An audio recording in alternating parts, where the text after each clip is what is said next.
Good afternoon, guys.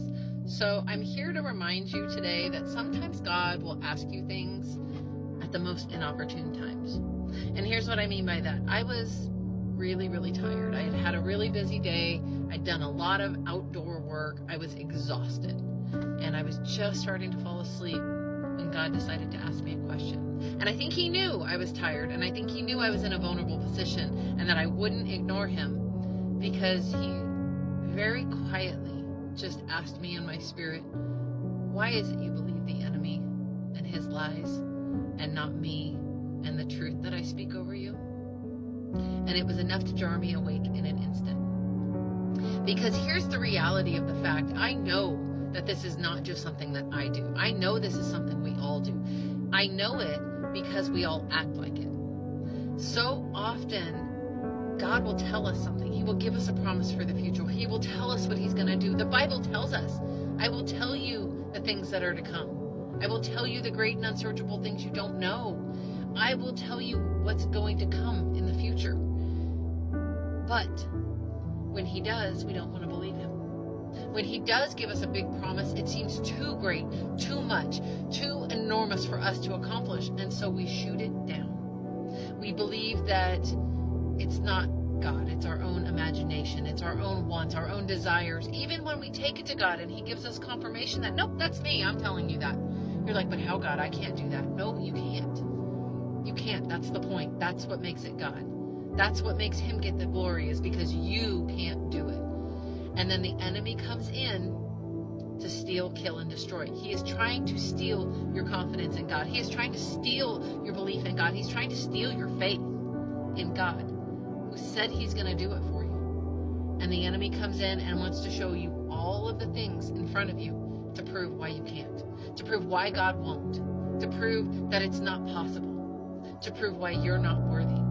He wants to cast doubt on God. And by doing that, he's stealing your faith and your trust in your Father. And so God asked me, why? Why do you believe what he says instead of what I say? And I had to really stop and think about it.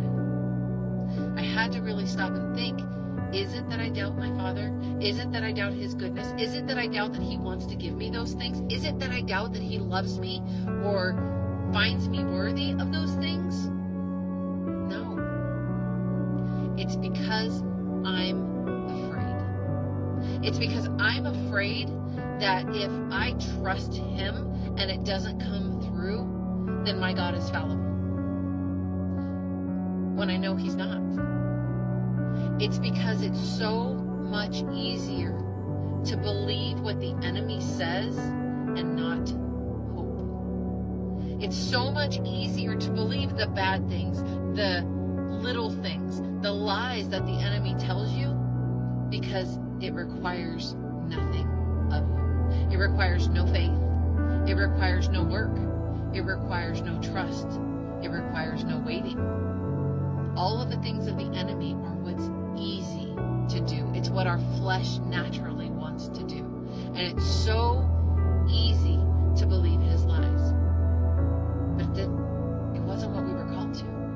We weren't called to do the easy. We weren't called to do what our flesh desires. We were called to crucify our flesh. We were called to take up our cross every single day. That means doing what's hard. That means sacrificing. That means working for what God tells us he's going to give us. That means showing up and being obedient. And sometimes that obedience is just trusting. It's just believing when everything outside of you tells you not to believe. When everything before your very visual senses, before your eyes, tell you that it's not going to happen. Because that's when God can show up. He's not going to get the glory in what you can do. He's not going to get the glory in the easy things. What's easy for you is even easier for God. He wants to show you miracles. He wants to show you great and unknowable things. Let him show you. Believe that he's going to do it, because he can't give you what you don't believe him for. It's not that he doesn't want to. It's not that he hasn't promised it. It's not that it's not there waiting for you. You, by not believing, are taking a diverging path. You, by not believing him, are going around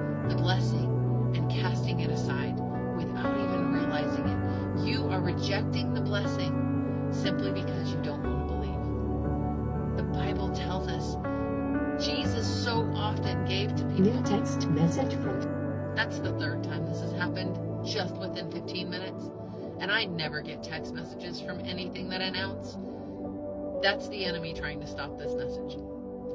So, again, Jesus so often gave to people as they believed him. We saw the people with the great faith being rewarded for their great faith. So often Jesus didn't even have to show up for them. He just said, it's done the way you believe. It's done as you say. It's done as your faith provides. And it was done completely, totally, 100% of the time. Just believe him, trust in him, give him the chance to prove to you exactly what he's going to do for you.